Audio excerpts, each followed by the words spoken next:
الشمع هركفوا لي جرجرتو جالتم توتاف كبجمتو تهردفتو تزارا انترتيمنتي نجيني هي لجيني في قارين كتابه هي كلنسي سنانوي بكجرت تسناجو فاميلي زارا انترتيمنتي ماتي هي كتاتان بايزين جالتان ونن فارواتاتان امس نتدبلما ماتي كينيا تاسن جچو باربادا يا هرا مال حسو فكدفني بيكو برينا دولته يجولي وي دايما وي ركو كيس زرانجتي مالكته هم بيكو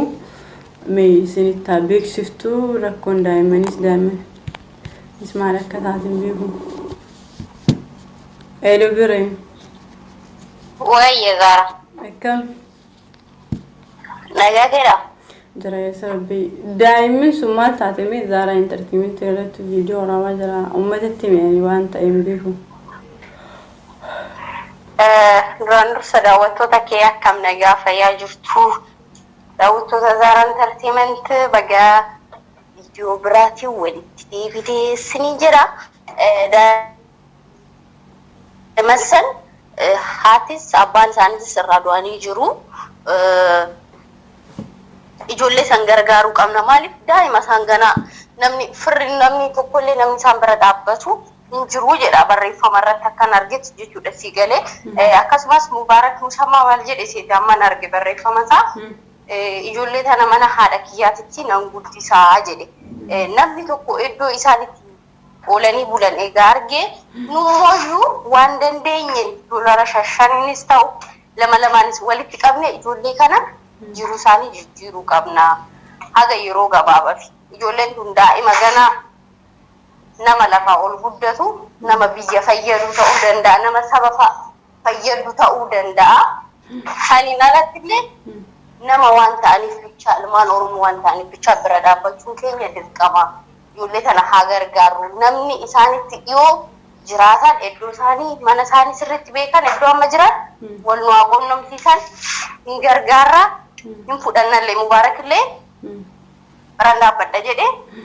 Toni daddaballee nullee taanu maatii keenya bira hin geessina dhugaa rabbi ani gama kiyya maaliif guddachuu qabu ijoolleen kun boru nu fayyadu biyya fayyadu saba keenya fayyadu so ijoollee sana karaarraa kaafuu qabna namni viidiyoo kana walii share gootanii ijoollee tana biraan akka nu geessan nama quba isaan qabu akka wal nu argisiistaniin jedhan gana daa'imman xixiqqoodha waggaa 9 gadi hundi isaanii takkatu waggaa 9 takka waggaa 7 waggaa 5 mararu jalasamtootaaf kabajamtoota hordoftoota Zara Entertainment aniif bireen osoma haasofnu bilbila kiyya bultoosii fayyadamaa gubbaan dawalamee sagaleen keenya viidiyoo gara wadhakkaa hoggaa geenyu bireen seeraa yaada bareeda tokko osoo ibsitu video keenya sagaleen isaa asin silent ta'e gara bultoosiitiin dabarsaa jira waan isin ajaa'ibu namatu nu gubbaan bilbila irratti dawalee jennaan akkuma argitan haasawa ishee haasawu jirti aan haasawa ishee dhaggeeffataa jira garuu sagaleen keenya lamaanuu hin jiru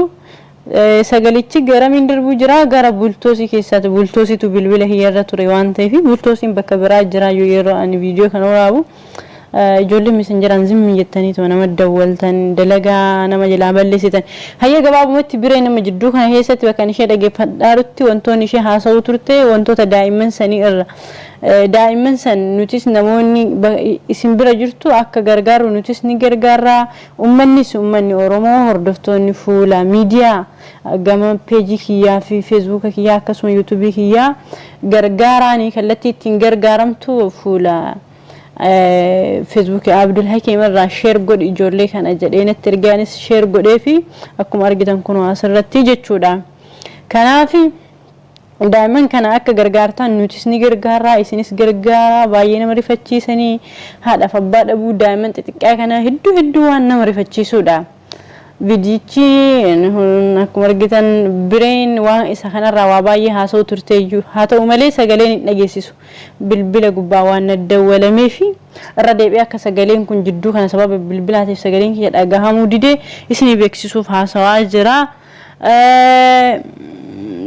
namoonni daa'ima kanallee isin bira jirtu nu qunnamtanii nuti isin dubbisuu dandeessanii nullee ni gargaaraa isinis gargaaraa Oromoon sagalee keenya dhageeffattanis namoonni dandeettii qabdan fakkeenya namoonni abbootii taatan fa'a waan kana namoonni gargaaruu danda'u nama dhiira kan faamilii qabu fa'atu gargaaruu danda'a bakka illee itti godhuu danda'a. haala kanaan nuti akka gargaaru bakka namoonni amma isin bira jirtu nu qunnamsiisa Oromoos qunnamsiisa haala daa'imman kan ittiin gargaaru maal wadraasni taataatu baay'ee nama waan rifachiisuuf bireen saati gatteessu teessee haasoftu waan arganii na dawwaltee waan kana irraa dubbadhetti kun isheen haasa'u jirti garuu sagalee ishee dhagahu namni viidiyoo kanarra haasawaa jiru iyyuu isheen cadhisee ishee dhageeffachuu ture sagalee ishee dhagamu waan diddeeffanumaa gochuu hin dandeenye